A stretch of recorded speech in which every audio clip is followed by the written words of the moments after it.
আর আমাদের শ্বশুর পরিবারের সম্পদ যেন না বাড়ে। বড় ইন্টারেস্টিং ম্যাটার। দোয়া করবেন আমরা যে জায়গা থেকে শুরু করব আমাদের শরীরের সাইজ যেন 5 বছর পরে বেড়ে না যায়, আর আমাদের শ্বশুর পরিবারের সম্পদ যেন না বাড়ে।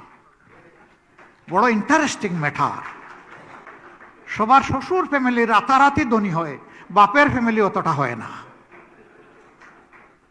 আমরা ওই কালচার ভেঙে চুরমার করবো ইনশাআল্লাহ।